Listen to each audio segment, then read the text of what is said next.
Hello, good morning students. हम आज जिस टॉपिक को करने जा रहे हैं वो है limitations and successes of electromagnetic wave theory. Limitations पे बाद में बात करेंगे। सक्सेसेस पहले गिन लें। सक्सेसेस थी this electromagnetic wave theory was successful in explaining interference and diffraction. ये लाइट से रिलेटेड दो फिनोमिना हैं, एक इंटरफेरेंस, एक डिफ्रैक्शन। इस तरह के कुछ एक फिनोमिना को this electromagnetic wave theory was successful in explaining these. But जब फेलियर की बात चलती है या लिमिटेशंस की बात चलती है तो this theory could not explain black body radiation,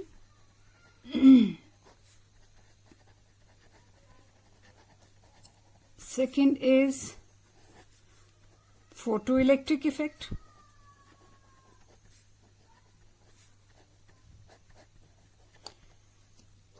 and third, variation of heat capacity of solids with temperature.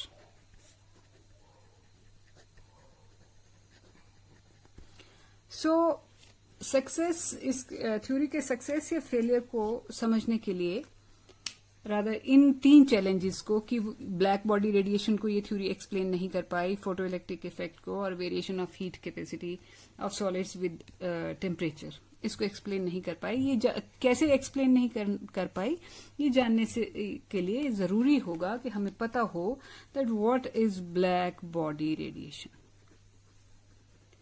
Black body radiation क्या होती है? जैसे if you take a piece of iron rod और समथिंग लाइक दैट और इसको आप heat करते हैं, इसे हीट करेंगे तो जब काफी हीट कर देंगे तो इसका कलर सबसे पहले रेड हो जाएगा, लाल हो जाएगा लोहा। अगर हम इसको और ज्यादा हीट करेंगे तो ये लाल के बजाय येलो हो जाएगा। अगर आयरन रॉड हीट की जा रही है और आपको येलो दिख रही है, इसका मतलब वो बहुत स्ट्रांगली हीट की जा चुकी है। और ज्यादा हीट कर देंगे तो वो white and blue light emit करेगा। यानी कि जब कम हीट दी गई थी आयरन को तब it emitted red coloured radiation, मतलब जब कम हीट दी गई थी आयरन रॉड को तब ये रेड कलर की रेडिएशन एमिट कर रही थी। जब और ज्यादा हीट किया, इसमें हीट कंटेंट, इसके अंदर हीट बहुत ज्यादा बढ़ गई, हमने और ज्यादा हीट किया, then it started emitted होता है छोड़ना, emitting yellow color radiation, and if we heated it more then it started giving us white and blue colored light. Black body radiation क्या होती है? ब्लैक बॉडी होती है वो ऐसी बॉडी है, ब्लैक बॉडी एक ऐसा स्ट्रक्चर है which is a perfect absorber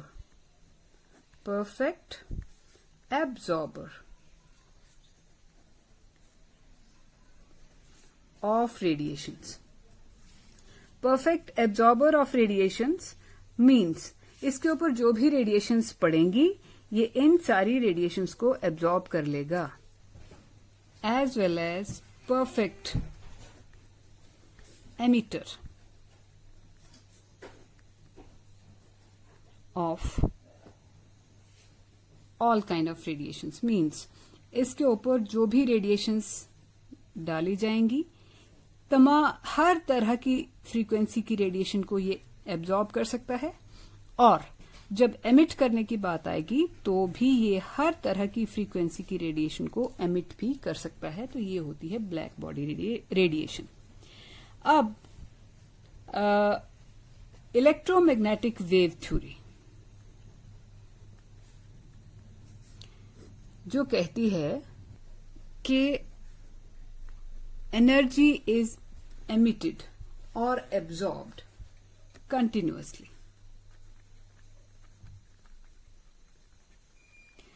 अगर एनर्जी एमिट या एब्जॉर्ब कंटिन्यूअसली की जाती है, और दूसरा इसका मानना क्या है इस थ्योरी का कि energy of radiation depends upon intensity of radiation. ये दो इसकी मेजर बातें हैं जो हमें पता है कि energy is emitted continuously, and दूसरी बात है कि एनर्जी ऑफ रेडिएशन, किसी रेडिएशन से जो एनर्जी आ रही है, ज्यादा आ रही है, कम आ रही है, अगर रेडिएशन की इंटेंसिटी ज्यादा होगी तो उस रेडिएशन से एनर्जी ज्यादा आएगी, अगर इंटेंसिटी कम होगी तो एनर्जी कम आएगी। अब ये इंटेंसिटी क्या होती है? Intensity is square root of amplitude. Amplitude हमने किया था, हाइट ऑफ ए क्रेस्ट और depth of a trough is known as amplitude. अगर आप उसका स्क्वायर कर देते हैं देन इट बिकम्स इंटेंसिटी। तो energy, according to electromagnetic wave theory, energy of a radiation is directly proportional to square of amplitude of the radiation. Okay, अगर ये theory सही होती तो जैसे हम रेडिएशन आयरन रॉड की देख रहे थे या ब्लैक बॉडी रेडिएशन देख रहे थे, तो उसमें जब उसको कम हीट दी गई थी then it gave red colour, उसके बाद येलो, उसके बाद ब्लू एंड व्हाइट हो गया। ब्लैक बॉडी को भी जब हम हीट करते हैं या जब वो रेडिएशन देती है तब ऐसा ही होता है, वो एक ही कलर नहीं एमिट करती, वो भी डिफरेंट कलर्स एमिट करती है। जब आप ज्यादा हीट करेंगे तो कोई और कलर एमिट करेगी, और हीट करेंगे तो और कलर एमिट करेगी। नाउ कलर चेंज हो रहा है कैसे कैसे? जैसे जैसे ज्यादा हीट बॉडी को मिल रही है तो उसके द्वारा एमिटेड रेडिएशन का कलर भी चेंज हो रहा है। And colour does not depend upon, color is not, मुझे ये भी नहीं कहना चाहिए कि does not depend upon, color is directly related to frequency। हमने देखा कि विब गयोर जैसे हमने किया, विब गयोर, तो रेड की फ्रीक्वेंसी कम थी, फिर ऑरेंज की और ज्यादा, येलो की और ज्यादा, ग्रीन की और ज्यादा, ब्लू और ज्यादा, इस तरह से इस तरफ को जाते हुए फ्रीक्वेंसी बढ़ रही थी। यानी कि कलर चेंज होने का सीधा सा मतलब है फ्रीक्वेंसी ऑफ द रेडिएशन जो है वो चेंज हो रही है और वो डिफरेंट है, डिफरेंट कलर्स की।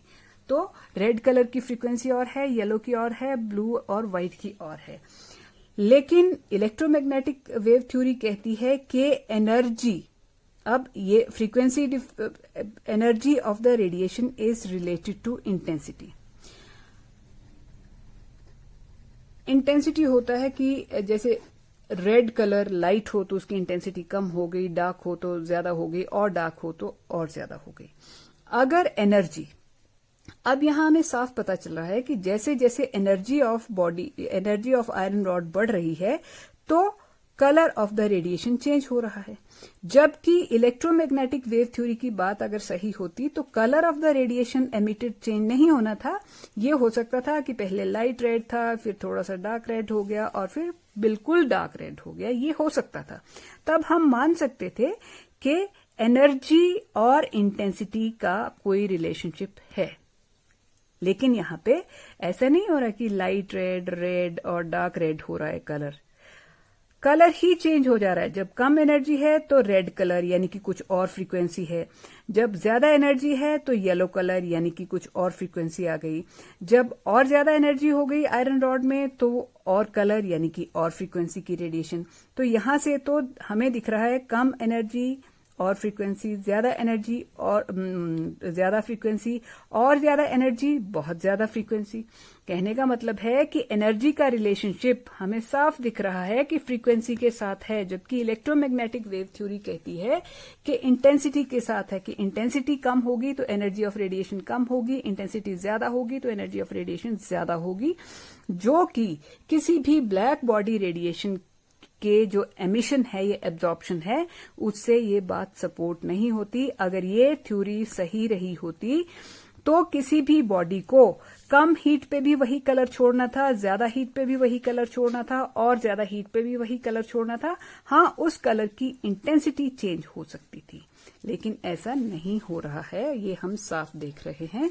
इसका मतलब this theory is not capable of explaining black body radiation.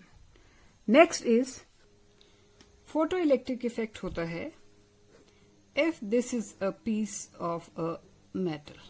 Let us say this is piece of a metal और इसके ऊपर हम कोई रेडिएशन जो है वो इंसिडेंट करते हैं, स्ट्राइक करवाते हैं, इसके ऊपर कोई रेडिएशन डालते हैं और रेडिएशन यहां स्ट्राइक करती है, तो यहां से यदि इलेक्ट्रॉन छूट के भागता है यानी कि इजेक्ट होता है, तब इस घटना को हम बोलेंगे फोटो इलेक्ट्रिक इफेक्ट। वैसे डिफाइन करना हो फोटो इलेक्ट्रिक इफेक्ट को कैसे डिफाइन करेंगे? It is the phenomenon of ejection of electron when a radiation of suitable frequency, ये बेहद इंपॉर्टेंट इसमें टर्म है, suitable frequency. When radiation of a suitable frequency strikes the surface of the metal, only then it is called photo electric effect. अब photo electric effect को कैसे study करते हैं? This is the piece of a metal which is being studied, और इसको इस circuit में लगा दिया गया है and it is made cathode, और इधर है एनोड। इसको एनोड कहें या इसको इलेक्ट्रॉन डिटेक्टर भी कह देते हैं, और ये एमीटर है, ये इवैक्यूएटेड ग्लास ट्यूब है जिसमें metal which has to be studied वो है इन फॉर्म ऑफ कैथोड, और ये इलेक्ट्रॉन डिटेक्टर के तौर पे एनोड है। अब हम क्या करेंगे, इस मेटल पे कोई रेडिएशन डालेंगे। हम क्या करेंगे, बड़ी कम फ्रीक्वेंसी वाली रेडिएशन से स्टार्ट कर सकते हैं, मतलब समझने के लिए बता रही हूं। पहले हमने बड़ी कम फ्रीक्वेंसी वाली रेडिएशन इसको स्ट्राइक करवाई और हमने देखा एमीटर कोई डिफ्लेक्शन नहीं दे रहा है। एमीटर डिफ्लेक्शन कब नहीं देगा? सर्किट यहां से लेके यहां तक तो पूरा है, लेकिन यहां से लेके यहां तक एक गैप है। अब यहां रेडिएशन स्ट्राइक की, कोई इस रेडिएशन की फ्रीक्वेंसी कम थी और यहां से कोई इलेक्ट्रॉन नहीं निकल पाया, तो ये गैप बना हुआ रह गया। और जब ये गैप बना हुआ है तो एमीटर फ्लो ऑफ करंट नहीं शो कर पाएगा। सर्किट इनकम्प्लीट है, करंट फ्लो नहीं करेगा, तो एमीटर की सुई ऐसे ही रहेगी, no current will be indicated. फिर हमने थोड़ी और कोई और रेडिएशन डाली जिसकी फ्रीक्वेंसी पहले वाली रेडिएशन से हाई थी, तब भी एमीटर में कोई डिफ्लेक्शन नहीं दिखाई दी। फिर हमने और ज्यादा हाई फ्रीक्वेंसी वाली रेडिएशन इसके साथ स्ट्राइक करवाई। मैं कलर्स डिफरेंट इसलिए यूज कर रही हूं ताकि कलर से आपको फ्रीक्वेंसी की बात समझ में रहे। हमने क्या किया, पहले बेहद लो फ्रीक्वेंसी वाली रेडिएशन से स्ट्राइक करवाया इसका सरफेस, तब भी सर्किट कंप्लीट नहीं हुआ, एमिटर ने कोई डिफ्लेक्शन नहीं दी। फिर थोड़ा हाई फ्रीक्वेंसी वाला यूज किया, तब भी कोई डिफ्लेक्शन नहीं हुआ, और फिर बेहद हाई फ्रीक्वेंसी वाली रेडिएशन डाली इस पे, तब कहीं जाके एमिटर ने डिफ्लेक्शन दे दी। एमिटर ने डिफ्लेक्शन दी, इसका मतलब है यहां पे इलेक्ट्रॉन जनरेट हुए और वो इलेक्ट्रॉन्स एनोड ने कैच किए और ये गैप सारा पूरा हो गया, तो करंट जो था वो जनरेट हुआ और पूरे सर्किट में फ्लो कर गया। तो इसमें एक बात हमने, ये जो मैंने सूटेबल फ्रीक्वेंसी की बात कही थी, अच्छा अब सूटेबल फ्रीक्वेंसी की बात पहले तो एक मेटल पे देखिए कि कम फ्रीक्वेंसी से काम नहीं बना, और बढ़ाई तो काम नहीं बना, और बढ़ाई कहीं, तो इसके मुताबिक कोई ऐसी रेडिएशन इसको मिल गई जिसमें इतनी ताकत थी कि इसके इलेक्ट्रॉन उसने छुड़ा दिए। अब अगर हम इस मेटल को हटा दें, इस मेटल के पीस को, जैसे मान लीजिए पहले हमने लिया था सीजियम, तो सीजियम के लिए ये फ्रीक्वेंसी की वैल्यू कुछ थी, मान लो x थी, उस फ्रीक्वेंसी की वैल्यू जिसने यहां से इलेक्ट्रॉन इजेक्ट करवा दिया। नाउ लेट अस से हम बाकी कुछ नहीं करेंगे, सीजियम मेटल की जगह मान लीजिए हम सोडियम लगा देते हैं यहां पे, अगर सोडियम या एल्यूमिनियम लगा देते हैं या कोई और मेटल, रुबीडियम, सीजियम, फ्रांसियम लगा दिया, रुबीडियम लगा दिया, कोई भी मेटल। तो अब रुबीडियम के केस में भी हम क्या करेंगे, पहले ये एक रेडिएशन ट्राई करेंगे जिसकी लो फ्रीक्वेंसी होगी, फिर दूसरी, फिर तीसरी, फिर चौथी, और इस तरह से कोई ना कोई सूटेबल फ्रीक्वेंसी रुबीडियम के लिए भी होगी जो इसका इलेक्ट्रॉन छुड़वा सकेगी। लेकिन माइंड यू, उसकी फ्रीक्वेंसी x नहीं होगी। रुबीडियम के केस में वो वैल्यू डिफरेंट होगी, इट विल बी y। मैं ये समझाना चाह रही थी कि हर मेटल के लिए सूटेबल फ्रीक्वेंसी मेटल की नेचर पे डिपेंड करती है और वो सूटेबल फ्रीक्वेंसी की वैल्यू डिफरेंट होगी। सीजियम के लिए वो x हर्ट्ज है, रुबीडियम के लिए y हर्ट्ज होगा, सोडियम होगा तो उसके लिए कुछ और हर्ट्ज होंगे। मतलब every metal depending upon its nature has different value of this suitable frequency। इस तरह फोटो इलेक्ट्रिक इफेक्ट को जब स्टडी किया गया तो तीन चीजें मेनली ऑब्जर्व की गई। एक तो ये था कि photo electric effect does not occur unless and until a radiation of certain minimum frequency,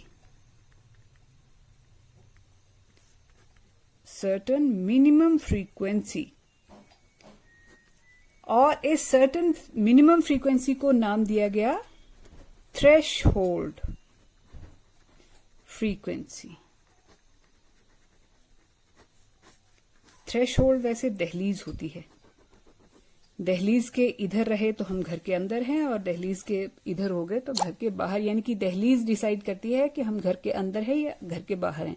तो उसी तरह थ्रेशहोल्ड फ्रीक्वेंसी डिसाइड करेगी अगर इंसिडेंट रेडिएशन, थ्रेशहोल्ड फ्रीक्वेंसी की कोई इसको नू नॉट बोलते हैं इसको, अगर आपने नू नॉट फ्रीक्वेंसी से कम फ्रीक्वेंसी वाली रेडिएशन डाली है तो फोटो इलेक्ट्रिक इफेक्ट नहीं होगा, दिस इज नू not.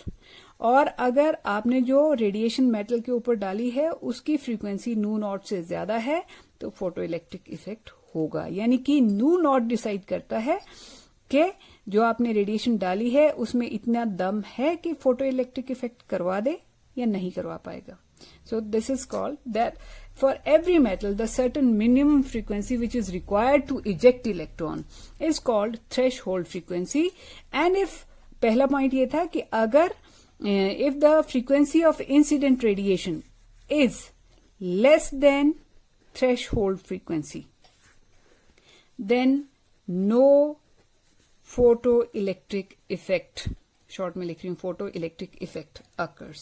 And if the frequency of incident radiation, incident means जो ऊपर डाली गई मेटल के ऊपर, is greater than the threshold frequency, only then photo electric effect occurs। पहली बात ये मान लें। और फिर दूसरा पॉइंट था कि काइनेटिक एनर्जी। अब इलेक्ट्रॉन, ये मेटल ने ऐसे इसको होल्ड कर रखा है, इसके ऊपर रेडिएशन आपने स्ट्राइक करवाई तो इलेक्ट्रॉन यहां से छूट गया। अब मेटल ने किसी फोर्स के साथ इसको पकड़ रखा होगा, उतना फोर्स रेडिएशन ने लगा दिया। अब रेडिएशन के पास उससे भी ज्यादा अगर एनर्जी है, मान लीजिए रेडिएशन के पास एनर्जी थी 100 यूनिट्स और उसमें से इलेक्ट्रॉन को छुड़ाने के लिए खर्च हो गई 80 यूनिट, तो बाकी बची 20 यूनिट। वो 20 यूनिट कहाँ काम आएगी? It will be converted into kinetic energy of the electron. Kinetic energy के लिए कितनी बच गई? 20।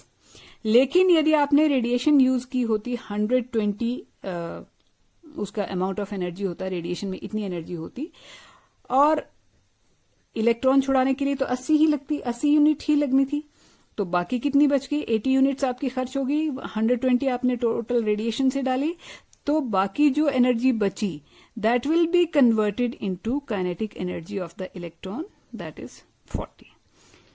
नाउ यू कैन सी कि अगर हम कम फ्रीक्वेंसी, मतलब kinetic energy of the ejected electron, ejected metal के सरफेस पे से छूट के जो भाग रहा है, kinetic energy of that electron is depending upon the frequency of radiation.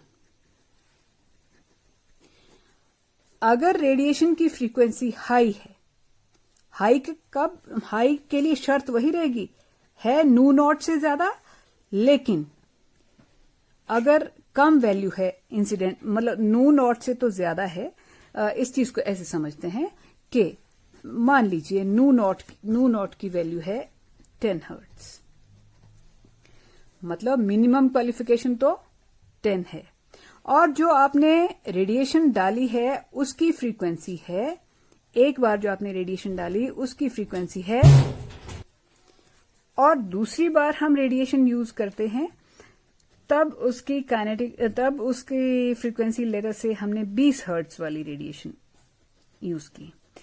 तो मैं ये कहना चाह रही हूं कि जब हम, अब 15 भी 10 से ज्यादा है, 20 भी 10 से ज्यादा है, क्वालिफिकेशन तो, मिनिमम क्वालिफिकेशन तो दोनों रेडिएशंस के पास है। मैं ये कह रही हूं कि जब ये फर्स्ट वाली रेडिएशन यूज करेंगे तो जो इजेक्टेड इलेक्ट्रॉन है उसकी काइनेटिक एनर्जी लो होगी, और जब ये हाई फ्रीक्वेंसी वाली रेडिएशन यूज करेंगे तो इजेक्टेड इलेक्ट्रॉन की काइनेटिक एनर्जी हाई होगी। कहने का मतलब जी of ejected electron is directly proportional to frequency of the incident radiation provided it is greater than threshold frequency. शर्त वही रहती है कि थ्रेशहोल्ड फ्रीक्वेंसी से ज्यादा हो इंसिडेंट, अगर थ्रेशहोल्ड फ्रीक्वेंसी से कम होगी तो फोटो इलेक्ट्रिक इफेक्ट होना ही नहीं है। लेकिन हम जितनी हाई फ्रीक्वेंसी वाली रेडिएशन यूज करेंगे उतना ही इजेक्टेड इलेक्ट्रॉन की काइनेटिक एनर्जी हाई होगी। ये दूसरा पॉइंट था। और तीसरा पॉइंट इसमें आता है कि the number of ejected electrons, number of ejected electrons is directly proportional to intensity of radiation। के रेडिएशन की इंटेंसिटी अगर कम होगी तो इजेक्ट हुए इलेक्ट्रॉन्स की संख्या कम होगी, और अगर इंटेंसिटी हाई होगी तो इजेक्ट हुए इलेक्ट्रॉन्स की संख्या ज्यादा होगी। लेकिन शर्त फिर भी वही है कि इंसिडेंट रेडिएशन की फ्रीक्वेंसी जो है वो थ्रेशहोल्ड फ्रीक्वेंसी से ज्यादा हो। ये सबसे पहली शर्त है, ये हमेशा क्वालिफाई होनी चाहिए, तभी फोटो इलेक्ट्रिक इफेक्ट होता है। तो रेडिली अगर बोलें तो अगर किसी रेडिएशन की फ्रीक्वेंसी नू not, that is threshold frequency से ज्यादा है, वो केवल रेडिएशन तभी फोटो इलेक्ट्रिक इफेक्ट करवा पाएगी, अदरवाइज नहीं करवा पाएगी। और अगर फोटो इलेक्ट्रिक इफेक्ट हो रहा है तो जितनी ज्यादा फ्रीक्वेंसी वाली आप रेडिएशन लेंगे उतनी ही ज्यादा इजेक्टेड इलेक्ट्रॉन की काइनेटिक एनर्जी होगी। और तीसरी बात कि इजेक्टेड इलेक्ट्रॉन्स की संख्या उतनी ही ज्यादा होगी जितनी हाई इंटेंसिटी वाली आप रेडिएशन यूज करेंगे। ये 3 पॉइंट्स जो थे फोटो इलेक्ट्रिक इफेक्ट में इंपॉर्टेंट हैं इसको समझने के लिए। अब बात करते हैं कि इलेक्ट्रोमैग्नेटिक वेव थ्योरी कैसे इसको एक्सप्लेन नहीं कर पाई। वो इसलिए एक्सप्लेन नहीं कर पाई, हमने कहा कि मेटल के सरफेस पे ऐसी सर्टेन मिनिमम फ्रीक्वेंसी की रेडिएशन अगर स्ट्राइक नहीं करती है तो फोटो इलेक्ट्रिक इफेक्ट नहीं होता है। लेकिन इलेक्ट्रोमैग्नेटिक वेव थ्योरी ये मानती है कि जब एक रेडिएशन आने लग पड़ी तो ये एनर्जी को कंटिन्यूअस लाएगी। कंटिन्यूअस का मतलब ये था कि मान लीजिए मेटल ने इलेक्ट्रॉन को होल्ड कर रखा है 80 यूनिट के अट्रैक्टिव फोर्स से, लेट अस से, तो ये जो रेडिएशन इसके साथ स्ट्राइक की, ये एक बार मतलब जैसे ही स्ट्राइक की, मान लीजिए इसके पास कितनी यूनिट, जस्ट स्ट्राइक करते ही इसने कितनी एनर्जी जनरेट कर दी, 20 यूनिट। तो फ्लो ऑफ एनर्जी तो कंटिन्यूअस है according to electromagnetic wave theory. तो पहले सेकंड में अगर 20 यूनिट एनर्जी आई है तो थोड़ी देर रेडिएशन को गिरने दो, अगले सेकंड में 20 और आ जाएगी, फिर अगले सेकंड में 20 और आ जाएगी, फिर अगले सेकंड में 20 और आ जाएगी, कभी तो 80 यूनिट इकट्ठी हो ही जाएगी। तो जब 80 यूनिट एनर्जी यहां पे इकट्ठी हो जाएगी तब इलेक्ट्रॉन इजेक्ट हो जाएगा। यानी कि 20 यूनिट एनर्जी वाली जो रेडिएशन होनी थी उसकी फ्रीक्वेंसी जो थी वो काफी, 20 यूनिट वाली जिस रेडिएशन के पास 20 यूनिट एनर्जी है, इसका मतलब उसकी अगर और उसकी फ्रीक्वेंसी जो है वो है भी थ्रेशहोल्ड फ्रीक्वेंसी से कम है, तो according to electromagnetic wave theory ऐसा हो सकता था कि उस रेडिएशन को आप काफी समय तक इसके ऊपर डालते रहते और एनर्जी कंटिन्यूअसली यहां पे जमा होती रहनी थी, एनर्जी एक्यूमुलेट होनी थी according to electromagnetic wave theory. और कभी न कभी तो इस रेडिएशन ने भी, जिसकी फ्रीक्वेंसी थ्रेशहोल्ड फ्रीक्वेंसी से कम है, उसने भी काफी वक्त के बाद सक्सेसफुल हो जाना था यहां से इलेक्ट्रॉन छुड़ाने में। लेकिन ऐसा फोटो इलेक्ट्रिक इफेक्ट में कभी नहीं होता। अगर कोई रेडिएशन स्ट्राइक करते ही इलेक्ट्रॉन छुड़ा लेती है तो छुड़ा भी लेती है, अदरवाइज उस रेडिएशन को आप 1 दिन 2 दिन सालों इस पे मेटल पे डालते रहें, वो कभी भी इलेक्ट्रॉन छुड़ाने में सक्सेसफुल नहीं होती है। तो पहला पॉइंट तो यहां पे गड़बड़ हो गया। दूसरी बात है कि एनर्जी चाहे वो काइनेटिक एनर्जी है, इजेक्टेड इलेक्ट्रॉन की काइनेटिक एनर्जी ऑब्जर्वेशंस में ये पाया गया कि फ्रीक्वेंसी ऑफ रेडिएशन पे डिपेंड करती थी, जबकि एनर्जी का रिलेशनशिप इलेक्ट्रोमैग्नेटिक वेव थ्योरी वाले कहते हैं कि इंटेंसिटी के साथ होता है। तब होना क्या चाहिए था कि ज्यादा इंटेंसिटी है अगर रेडिएशन की तो इजेक्टेड इलेक्ट्रॉन की काइनेटिक एनर्जी भी ज्यादा होनी चाहिए थी, जबकि इजेक्टेड इलेक्ट्रॉन की काइनेटिक एनर्जी का इंटेंसिटी के साथ कोई संबंध नहीं देखा गया, वो देखा गया उसके फ्रीक्वेंसी के साथ। अब तीसरी बात है कि नंबर ऑफ इजेक्टेड इलेक्ट्रॉन्स जो हैं वो इंटेंसिटी पे डिपेंड करते हैं। उस चीज को भी ये इलेक्ट्रोमैग्नेटिक वेव थ्योरी एक्सप्लेन नहीं कर पाई। मैं फिर से इसको सम अप कर देती हूं कि according to electromagnetic wave theory किसी भी फ्रीक्वेंसी की रेडिएशन किसी भी मेटल से इलेक्ट्रॉन इजेक्ट करवा सकती थी अगर उस रेडिएशन की फ्रीक्वेंसी कम भी है, फ्रीक्वेंसी नहीं मतलब उसकी एनर्जी कम भी है, तो भी उस रेडिएशन को ज्यादा वक्त तक मेटल पे डालते और कंटिन्यूअसली एनर्जी जमा होती रहती और फाइनली इलेक्ट्रॉन इजेक्ट हो जाता है। यानी कि radiation of any frequency could have ejected the electron from surface of a metal।